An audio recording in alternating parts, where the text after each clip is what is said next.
Hi there my friends, welcome back to my channel. Today's video is all about working pastel on Clairefontaine pastel matte paper to achieve realistic results. So I'm starting off with an out of focus background using these PanPastels and soft tools. The PanPastels, if you haven't seen those before, it's simply compressed pastel pigment in little compact cases. They come in a wide range of colours, but if you just get a starter set or just a few primary colours, they're blendable and mixable, and you can mix up really any colour that you like.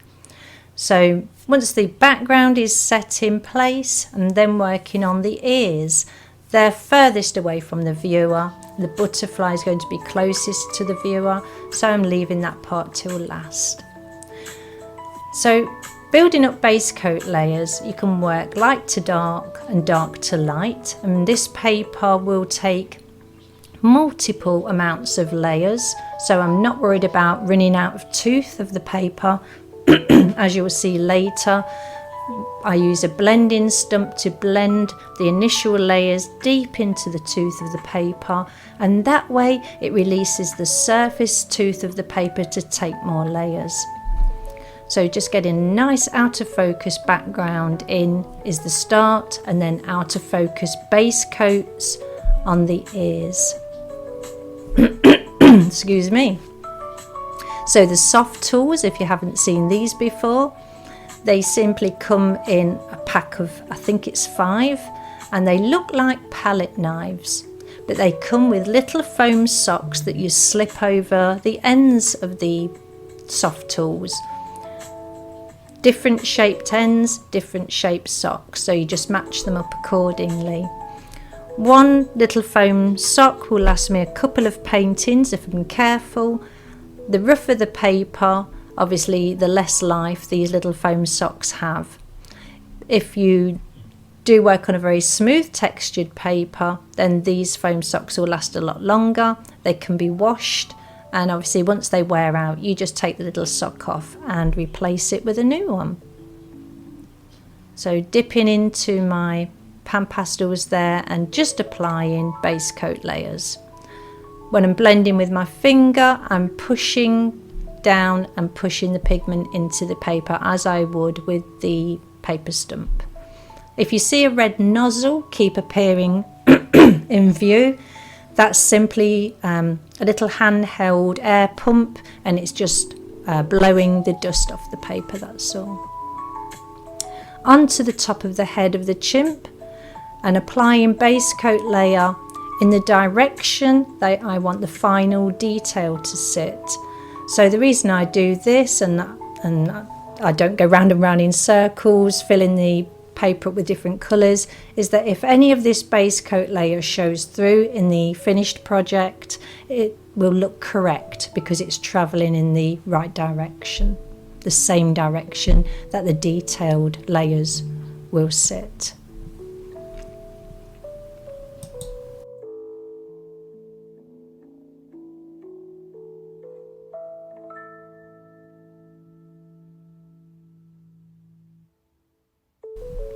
So notice that I'm not filling the whole area with just one colour, varying the colour, bringing in purple tones, brown tones and a little bit of black. Just keeping my eye on my reference images. This picture was based on a reference image I took at Chester Zoo a few years ago, but in my reference image the chimp had his eyes closed, so I had to use another reference image to bring in the eyes, and then a separate reference image for the monarch butterfly, because in reality this chimp was just looking at his hand, no more no less, or he had been looking at his hand and then closed his eyes. But I just thought to bring in a little bit of surrealism, I guess, or a stylized painting style by bringing in a little monarch butterfly. Anyway, back to the painting. This is a Derwent pastel pencil that I'm using, hand further back along the barrel so less pressure, just so I don't go in with any detail accidentally. Don't want any fine lines. As I said, we want to take the out of focus areas at the back, and gradually as you work through the painting towards the viewer, bring in more and more detail. So holding your hand further down the barrel of a pencil away from the point stops you from applying pressure, stops you from applying detail, and it's so you can use more of the side of the pigment than the tip of the pigment when using a pencil. So bringing in some burgundy now, and working with dry pigments such as pastel is ideal because the PanPastels, which I call soft pastel pencils, work beautifully together. It's the same pigment, just in a different form. Now I'm just going in and doing a transition area between the base coat area above it and what's going to come below it on the painting, and it's just so I know which colours I use really. If I just stop and start areas, it's sometimes I forget which colours I've been using, so it's just nice to have that there as a reminder. Going in with some purples for some bounced light on the left hand side of the painting. This wasn't in the reference image, this is just something that I like to add, a bit of bounce light. When you're working on realism, it's nice to imagine where light sources could be coming from, and obviously the main one is the sun during the day, moonlight at night, but also you may have bounce light reflecting off surrounding foliage and things like that. And it's just nice to keep in mind all colours are reflective, all colours reflect their surrounding colours as well. So, and you might have a multitude of lighting coming in from different directions, such as if you have a bird, say a duck on the water, it'll have sunlight coming in at one angle, but it'll also have bounced light coming back up to it from the water surface as well. Things like that. Just makes life a little bit more interesting and just makes artwork a little bit more interesting too. So using the soft tool just to blend those areas down, and as you can see I just added some lilac colour highlights running around towards the butterfly. The butterfly looks a little bit dark at the minute because it's masked out. I used a little bit of masking film so that I could keep that area nice and clean, ready for when I work on that area.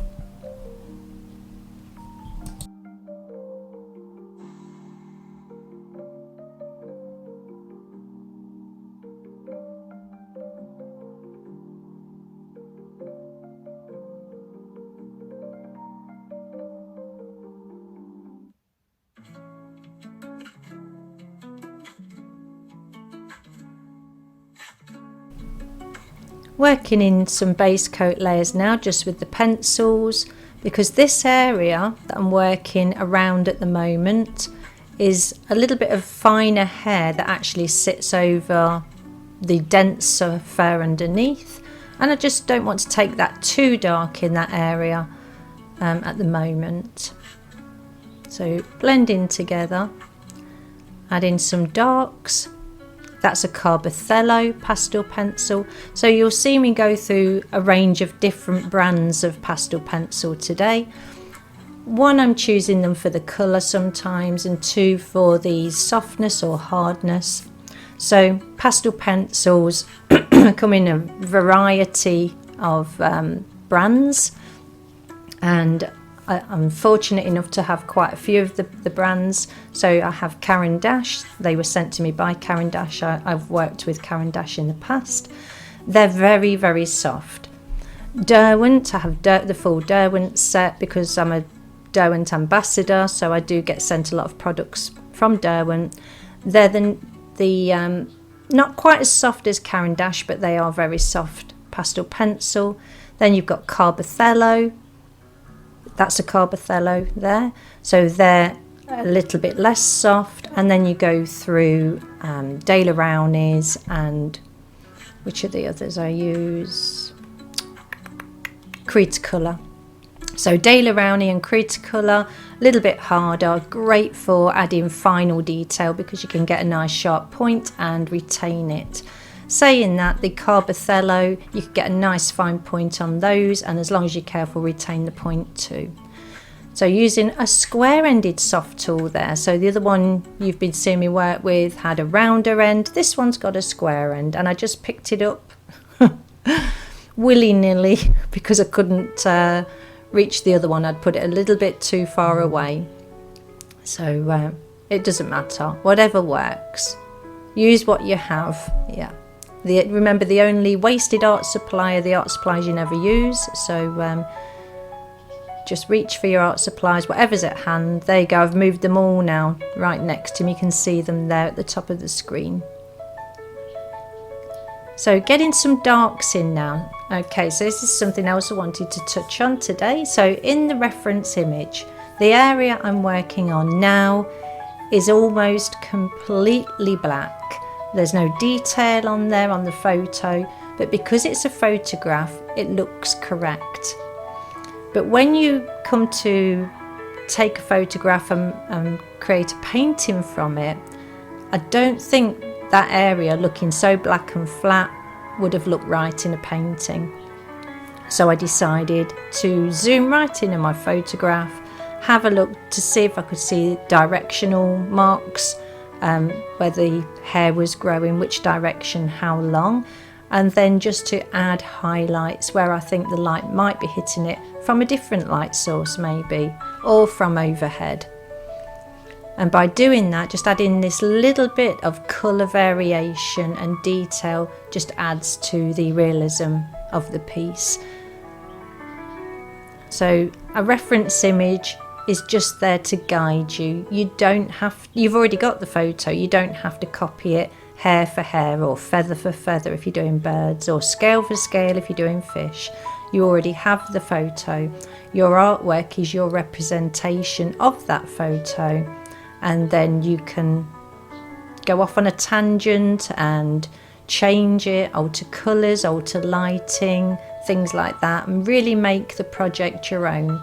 So yeah, just use your reference images for guidance, especially to get things anatomically correct when you're working with wildlife. But apart from that, towards the end of paintings, I put my reference photos away, and then I add or take away things from my painting where I feel they need it. So that little thing there I'm using, probably all you ladies might know, some men too, that's a makeup sponge. It's for applying foundation makeup. I don't wear makeup, but apparently that's what people use. But I got a big bag of those from the local cheapy shop, pound shop, and they work wonderful. Although, did you know that not everything in the pound shop is a pound? I think a big bag of those was £3. But they're wonderful, and I've washed them in the washing machine before, and they're great. It's just a sponge, but one end's rounded, the other end's got quite a fine tip on it, and they work wonderfully for blending pastel.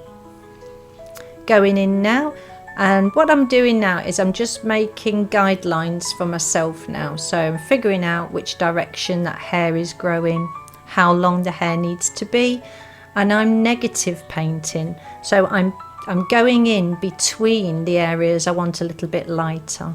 So those light areas are not there yet, they're going to come on later. So I'm using the black to go in between where the light ones are going to go, where the light strokes are going to go. Popping in some purple there, and because there's some black already on the paper, I'm able to blend the two together. Obviously photographs never give a final painting justice. When you see the final painting, there's a lot of depth and colour shift within this area. It's really nice, really pleased with it. Okay, so blending in with my fingers. Make sure you're not eating when you're using fingers for blending. And then just softening that area, so hardly any pressure at all, just softening it down.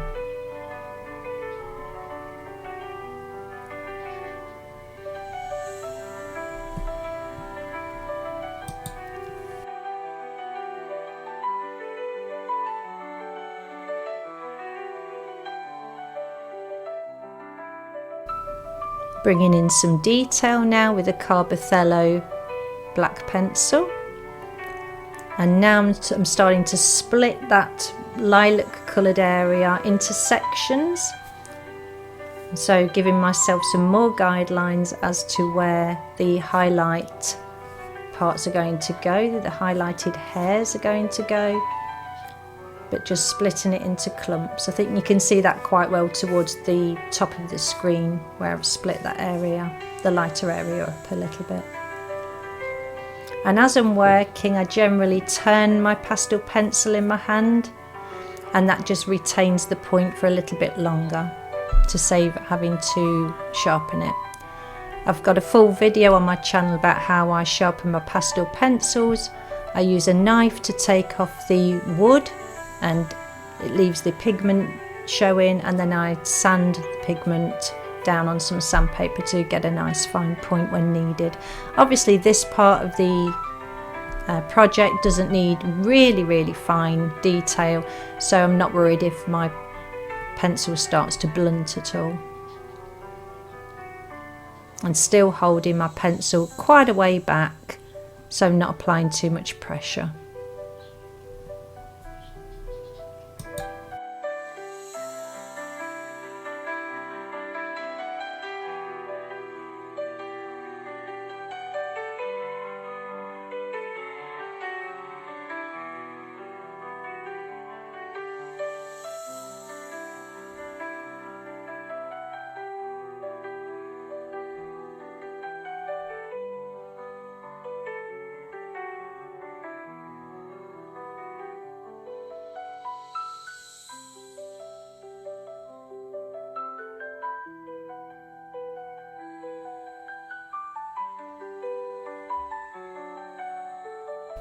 Now switching over to Caran pencils. These are the softest out of the brands that I own, and getting some idea now of the flow and the movement of the lines on the scalp of the chimp. So keeping my eye now on the reference image, want to make sure this is anatomically correct, not going line for line or ridge for ridge, but just getting a general feel of how the wrinkled areas on the skin underneath the surface where you can see the hairs, how it's all moving. And because you're going across skull and you're going across bone and muscle and things, and you want to keep that anatomically correct if possible, and that adds to realism too.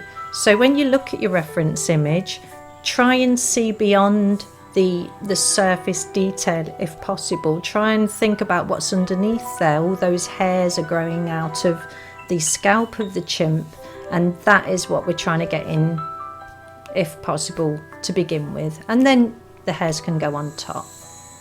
Obviously you don't have to do that where the scalp's not visible. That would be a little bit of a waste of time, but where things are visible, even if it's just slightly, try and zone in on that area and put it a little bit further than you can actually see. So yeah, I don't know how else to explain that. Just make it so it's visible, but you know that it's going to just be the base coat layer for the detail that's going to go on top. So you can extend it a little bit under areas where it won't be seen, so there's no harsh stop and start points. Now just using Derwent there, Derwent pastel pencil, and then coming back in with the blending stump. Blending stumps are wonderful for any dry medium, for either blending colours together, softening colours, pushing pigment down into paper. They work wonderfully. But don't try sharpening them with a pencil sharpener. I've seen some people try and sharpen them with a pencil sharpener or a knife and they just go all fuzzy. Don't try and sand them smooth or anything like that. Give them a wipe on a tissue and leave it at that. If you want to use a blending stump for a lighter area, then maybe keep one end of your blending stump for darker areas and the other end for lighter areas. Clean them off with tissue between applications if you wish.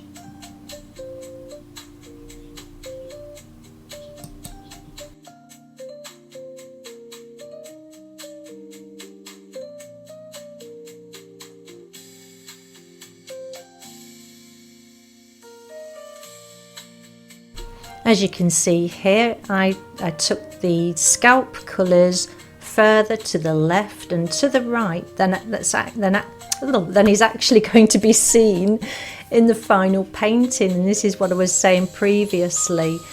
It's just to stop any harsh edges appearing. It just gives a little bit more unity to an area of a piece. So coming in with, this is the Caran dash, so really soft pastel pencils. Light fastness on these is wonderful, as is with most pastel pencils. And a soft blend there. Just adding colour to add vibrancy and depth to a piece. Just checking, what I was doing there is I ran the pencil up the middle of the chimp's face without touching the paper. That was just to make sure that I was centering, you could call it a parting I guess, but centering the middle of the scalp with the middle of the face, just so I've got everything in the right positions. I didn't want him to have a side parting or anything like that. So just adding a little touch of darker shadows there, and then coming in and adding a touch of light highlighted areas on the ridges. Don't want to go too dark in the shadowed areas of the wrinkles because I don't want too much attention being brought to this area. Again, as I said, we're increasing the detail as we're working towards the front of the chimp's face, and then finally most detail going into the butterfly. Coming in now and adding some hair. So keeping it quite loose and keeping my eye on the reference image, so keeping my eye on direction and length. So whenever I'm working with fur and hair, I always keep my eye on my reference image to make sure I'm keeping true to it for hair direction and hair length, because it will alter as you work around a subject.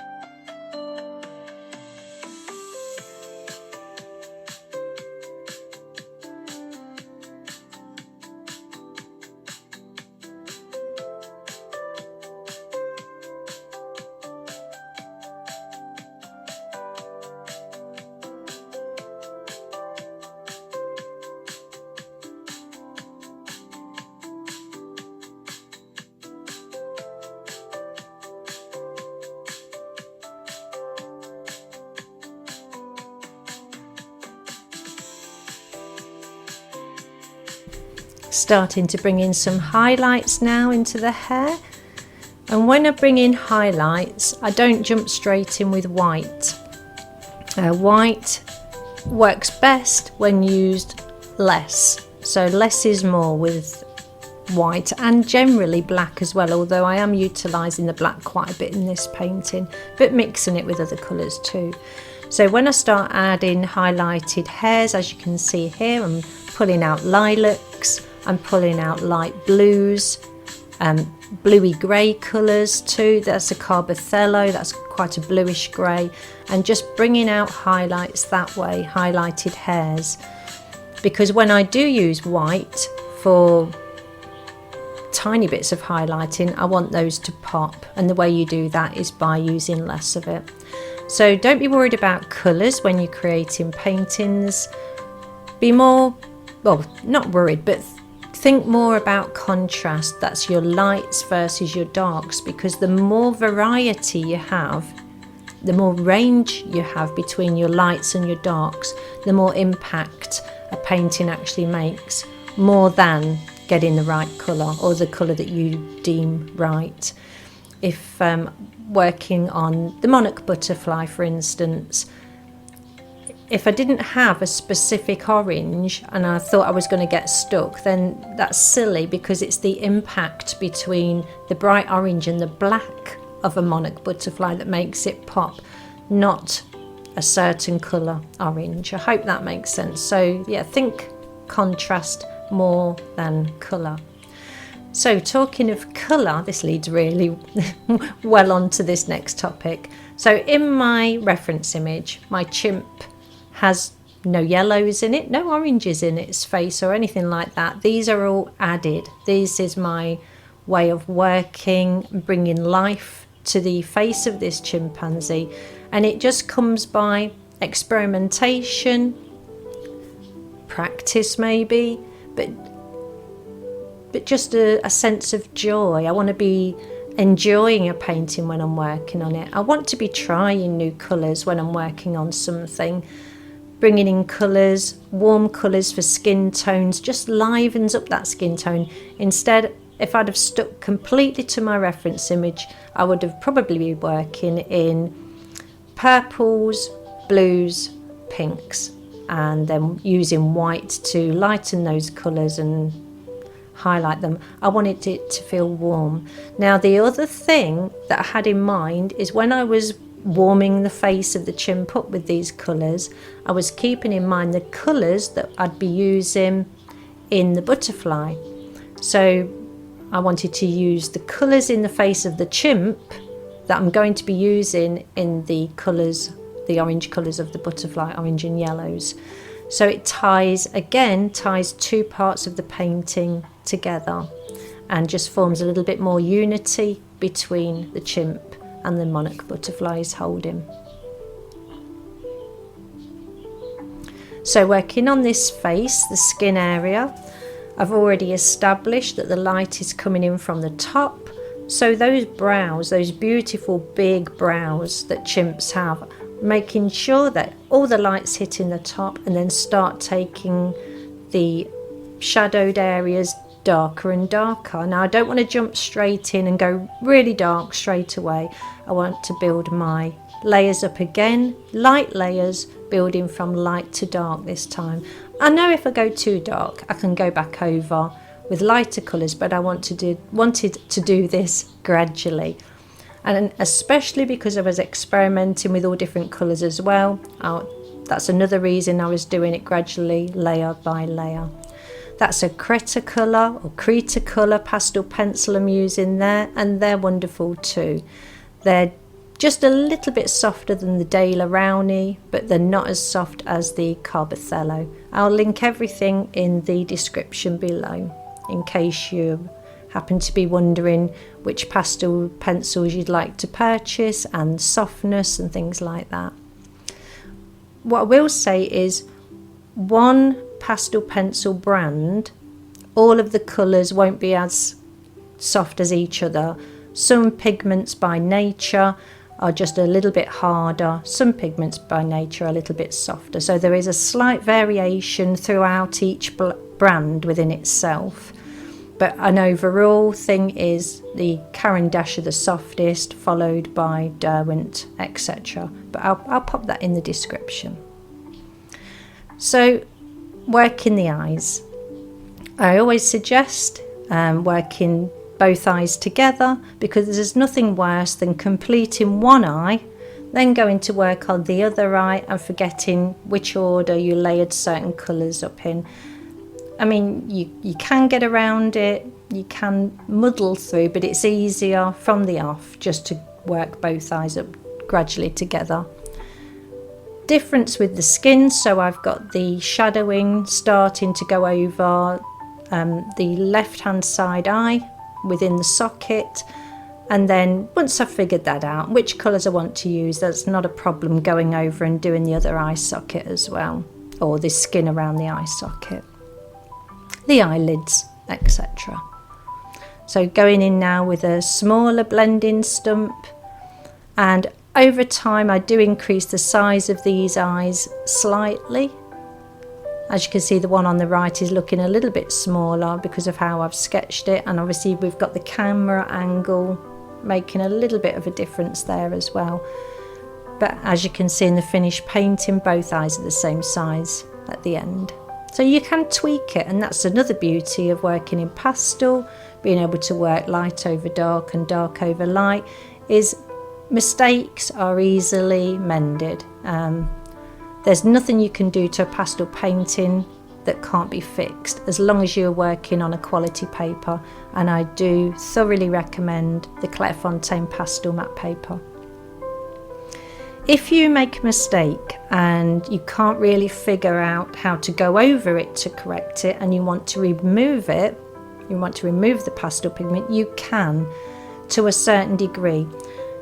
It depends on which pigment colour you're using, because some pigment colours will slightly stain the paper and some won't, so darker colours might leave more of a mark than lighter colours, but that's fine because we know as long as we get most of the pigment off, we can then go on and start adding more layers and cover up what we don't like.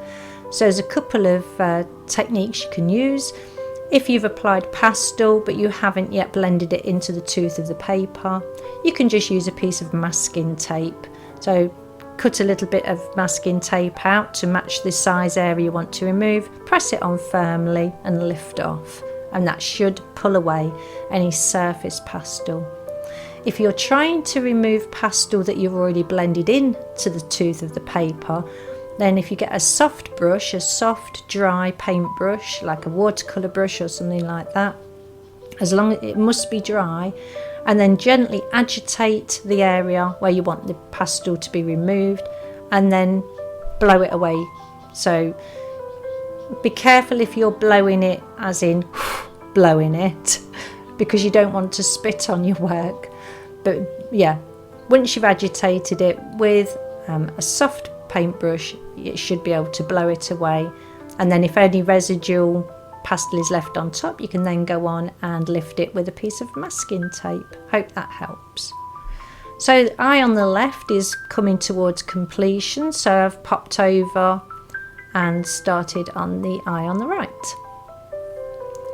Just bringing in some darks, blending in with a small paper stump, and just gradually working outwards from the eyes.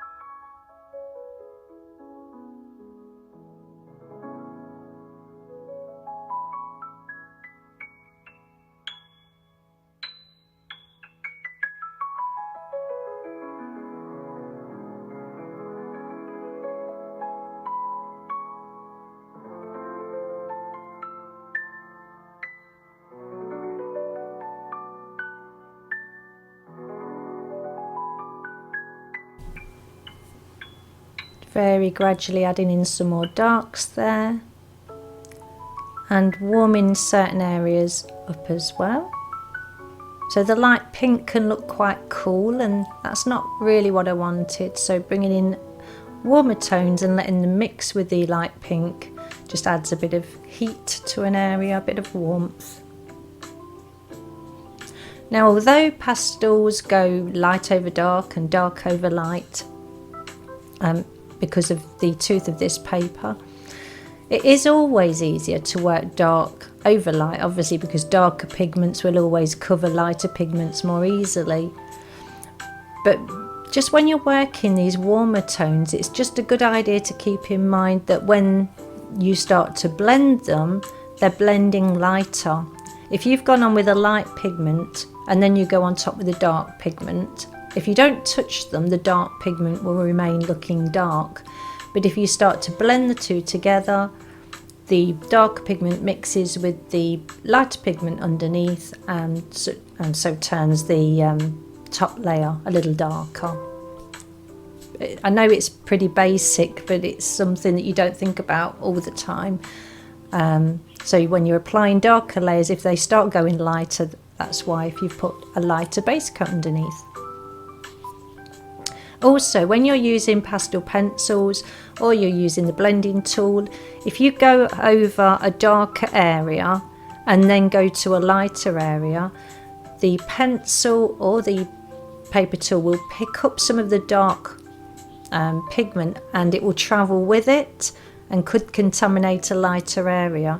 So if you're working over a darker area and then want to work over a lighter area, just make sure you wipe the pencil or the paper stump off on a tissue first, just so you're not transferring pigment you don't want to transfer. So now I'm just mapping out all of these lovely wrinkles on his cheeks, and just popping sort of a mid-tone in, so not a deep shadow or anything like that, just wanting to map out where these wrinkles go, where these folds go in the face. And this is just a guideline for me, so I can work forward from this point.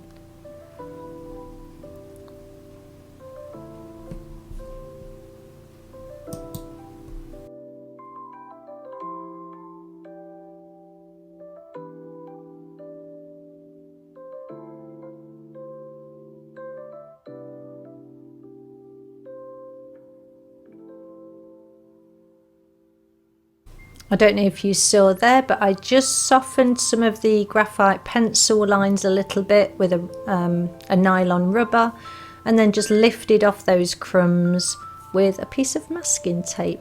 Pretty much what I was saying earlier on about removing pastel, but I forgot that little clip was in the video. So still not going in really dark with these wrinkles just yet, but now creating the next stage of getting these wrinkles in. So I've got my mid-tone in, now I'm going just a tiny little bit darker, keeping my eye on my reference image, but I'm not going crease by crease by crease, because believe me, when you look at a chimp's face, there are lines everywhere. It's pretty amazing. So I just want to get the right direction and the overall feel of the chimp's face, because in the end, this isn't going to be the most detailed part of the painting. As I said, the butterfly is. So, but we're getting there. We're getting more and more detail as we work closer to the viewer.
The area I'm working on now, I don't know if you can see it, but there's like white lines running through the paper there. That's actually a little bit of a defect in this sheet of paper.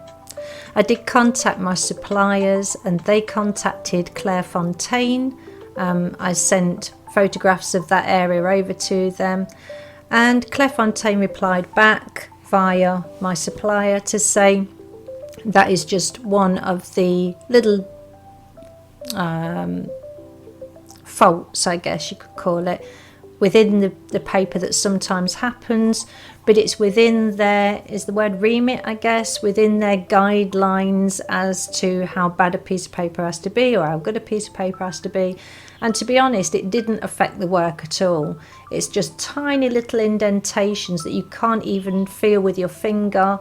You only see when you start putting pastel on. And obviously, as soon as you put a couple of very, very light layers of pastel on, they just disappear. But I just wanted to make sure Clairefontaine was aware of it, which they are. And hopefully, I mean, I've been using this kind of paper, this pastel matte paper, for about 6 years. Never had a problem with it. This is the first sheet I've found with this kind of mark on it. So it doesn't put me off ordering anymore. In actual fact, Clairefontaine offered to refund me, but I said I don't need a refund, but thank you anyway. And what they did was they sent me replacement paper, so which is lovely of them. So it's not a problem.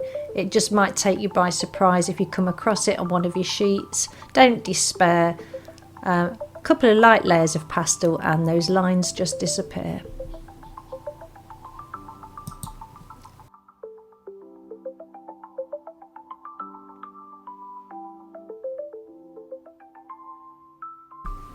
Now, working on areas like this, when you're starting to get the texture on the skin, I find it best to work quite randomly. So I just relax and I put very, very light squiggly marks on the surface of the paper. And then the marks that I like, I will keep, and I will push down into the tooth of the paper with the blending stump. And the marks that I don't like, if maybe they've gone on too heavy, I just blend them away. So blend in one area till those little marks disappear. So very light hand, and just letting the texture of the paper pick up the pastel pigment. So a little bit of lilac, a little bit of a dark grey, back with the lilac, and sorry, that was a dark brown, not a dark grey, and just switching and going between the two. And then grabbing any other colours that I feel would add a little bit of dimension to this area, and going in between the layers with the blending tool just to soften things down, because again, I don't want this to be the main focus of the painting.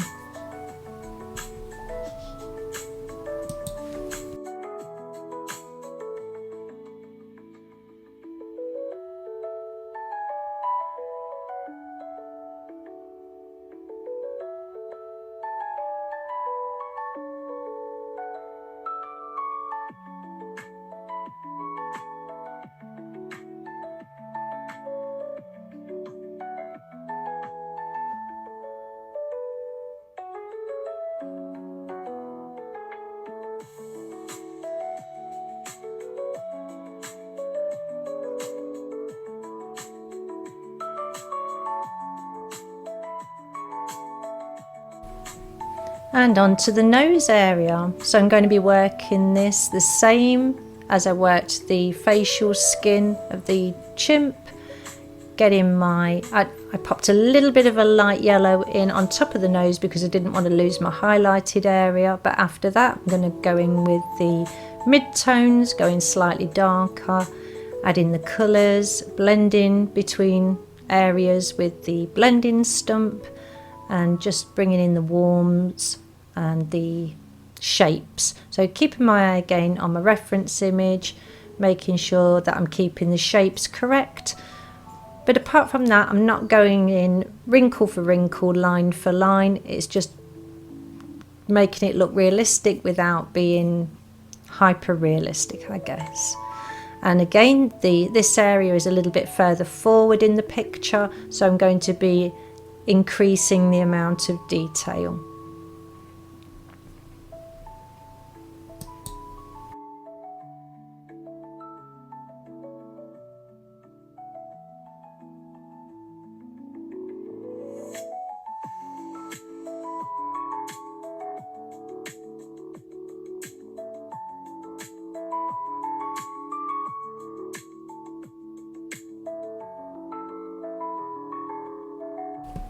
So having covered all of the nose area and the mouth area with the base coat layer, blended it all down with the paper stump, it's now time to start adding the second layer. So darkening the darks, we've already got the lights in place now and the mid-tones in place. So now it's a case of adding the darker elements, blending those down initially, and then refining and working on the details, the creases, the textures and the shadowing, especially under the nose and the nostril areas.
Now, as well as blending and softening edges, you can also create patterns with the blending stump, and you can transfer pigment on purpose too. So if you want a very light pigment, you can pick up pigment from one area and transfer it deliberately, and you can also create patterns within the different colours as well, just by gently dragging the tool through a thicker layer of pastel. You can create patterns and add a little bit more texture without having to go in with the sharp point of a pastel pencil.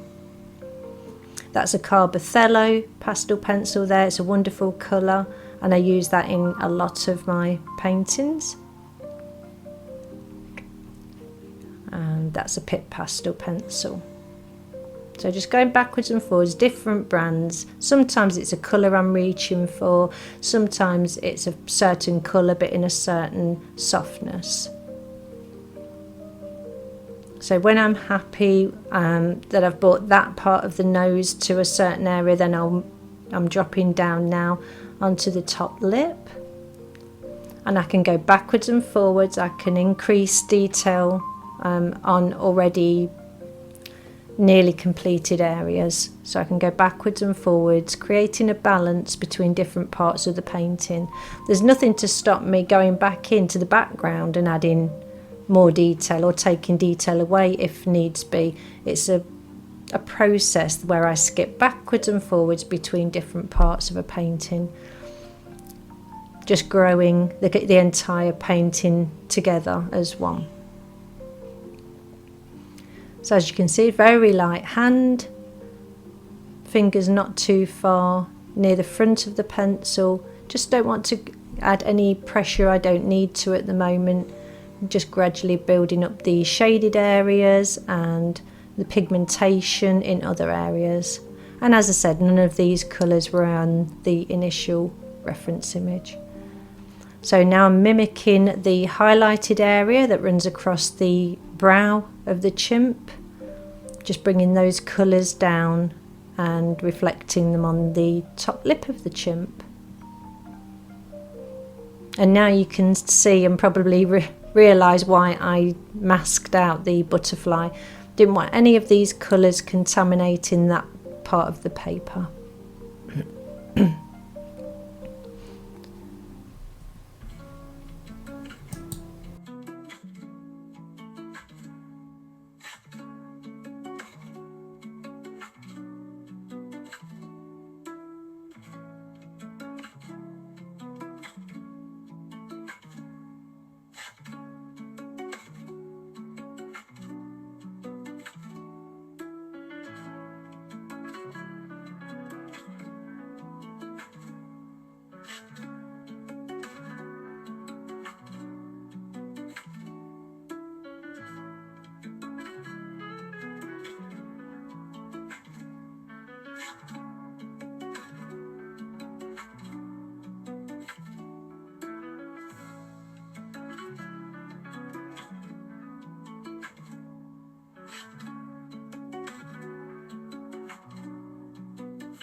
So happy without the, so I'm happy how the lips have come along there. So working on the chin now, I've popped a couple of base coats down on there and then just getting some guidelines in, darker guidelines for which direction the chin hairs are going to go.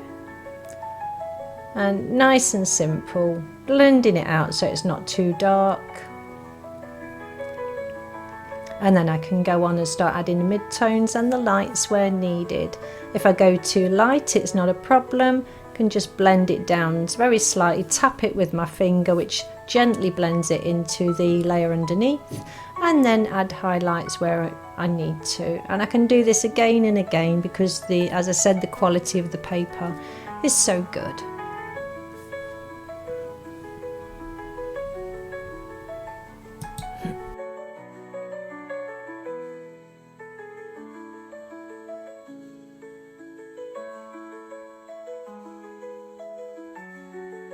Okay, so having completed the chimp, or most of it, I worked the hand of the chimp the same as the face.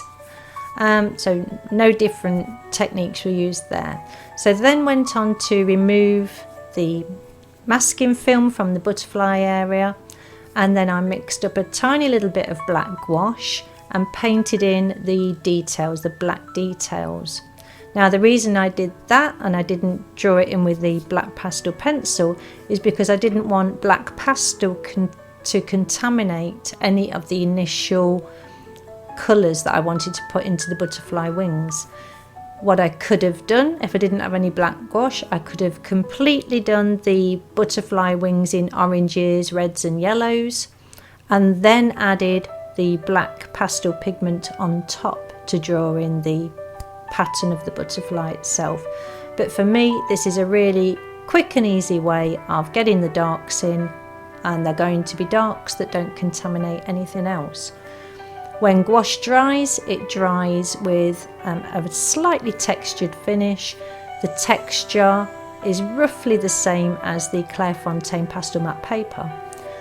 Clairefontaine pastel matte paper is renowned for being able to take all dry mediums as well as wet mediums too.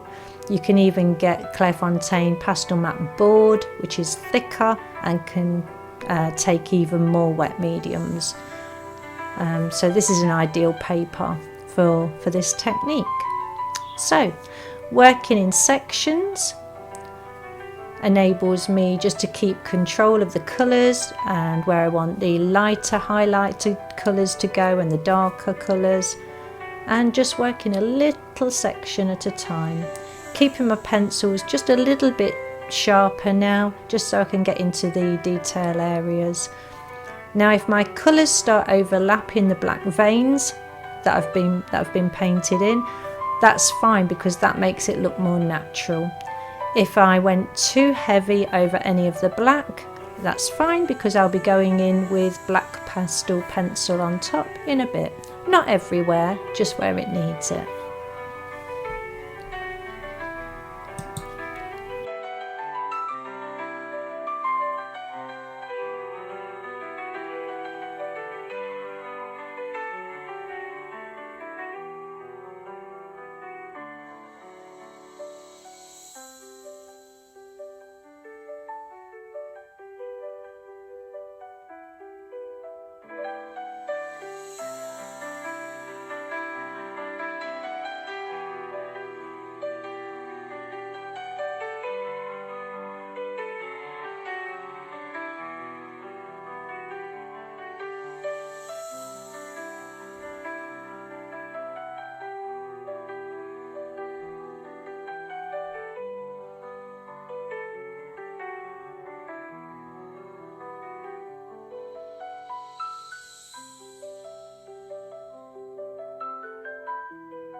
Okay, having got the layers, the pastel layers on the butterfly to where I wanted them, having got the highlighted areas into the black areas as well to give shape and dimension to the butterfly's body and wings, I now mixed up a little bit of white gouache and just started to add the little white details, the little white markings.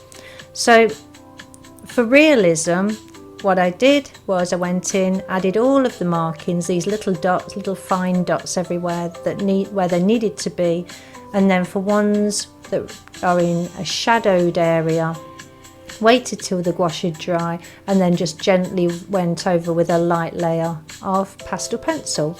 So it just enables the white to stand out a little bit more, as it does on the real monarch butterfly, but add that realism by just softening some of the whites in certain areas.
Okay, final part of the painting is just getting those antennae in, and what I like to do, instead of working a stroke from the head of the insect up and putting the end of the antenna on, I like to pop the end in first and work down towards the head. I just find that easier, and I can determine the length of the stroke a lot better by working that way.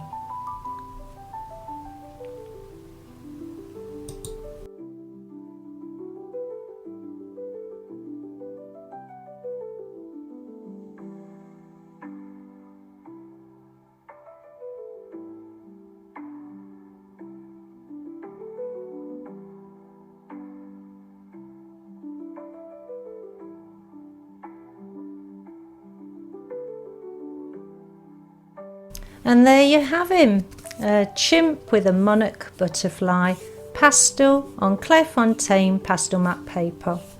Thank you so much. If you've made it this far, please hit like and subscribe to the channel if you haven't already, and share with anybody who may find this kind of video interesting.